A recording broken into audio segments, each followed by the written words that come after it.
क्या आप जानते हैं कि अगले 10 सालों तक आपको मिलने वाली सरकारी सुविधाएं, बिजली, पानी और यहां तक कि राशन की मात्रा सिर्फ 33 सवालों पर टिकी है। 1 अप्रैल 2026 से भारत की पहली डिजिटल जनगणना शुरू हो रही है और यह सिर्फ गिनती नहीं है, बल्कि 15 साल बाद हो रहा दुनिया का सबसे बड़ा डेटा एक्सरसाइज है। इस बार लिव इन रिलेशनशिप से लेकर आपके घर में मौजूद इंटरनेट तक सब कुछ रिकॉर्ड पर होगा और इंटरनेट पर सबसे ज्यादा सर्च किए जा रहे इन्हीं तथ्यों का सच क्या है, चलिए आज के वीडियो में जानते हैं। नमस्कार, मेरा नाम है अंकित, आप देख रहे हैं आयुक्त। आज की वीडियो में हम जानेंगे इस जनगणना को लेकर तमाम तरीके के जो सवाल उठाए जा रहे हैं, उनमें सबसे महत्वपूर्ण सवालों के जवाब।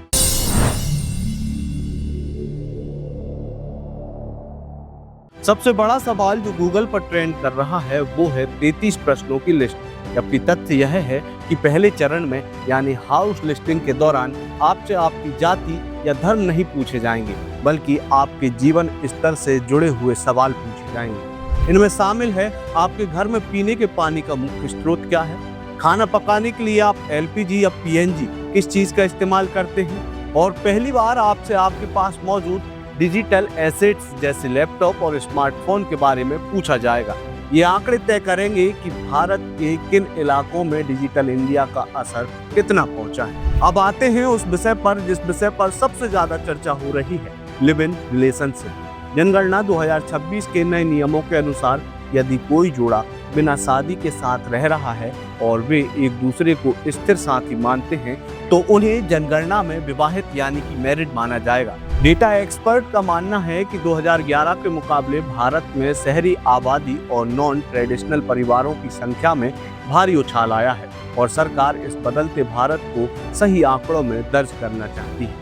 इतना ही नहीं, भारत के इतिहास में पहली बार आपको यह अधिकार दिया गया है कि आप खुद एक मोबाइल ऐप या वेब पोर्टल के जरिए अपनी जानकारी भर सकेंगे। डेटा सुरक्षा को लेकर गृह मंत्रालय ने यह स्पष्ट कर दिया है कि आपका डेटा 100% एनक्रिप्टेड होगा और इसे किसी भी तीसरी एजेंसी के साथ साझा नहीं किया जाएगा, यानी कि यह पूरे 100% तरीके से सुरक्षित रहेगा। यहाँ तक कि आपको आधार कार्ड या किसी भी पहचान पत्र की फोटोकॉपी तक देने की आवश्यकता नहीं है, क्योंकि यह पूरी प्रक्रिया स्वघोषणा यानी कि सेल्फ डिक्लेरेशन पर आधारित है। याद रखिए, पिछली जनगणना 2011 में हुई थी, तब से अब तक भारत की आबादी में करीब 20 करोड़ से ज्यादा का इजाफा होने का अनुमान है। आपकी एक सही जानकारी सरकारी बजट और प्लानिंग में मदद करेगी। तो क्या आप डिजिटल माध्यम से अपनी जानकारी खुद भरेंगे या जनगणना के अधिकारी के आने का इंतजार करेंगे?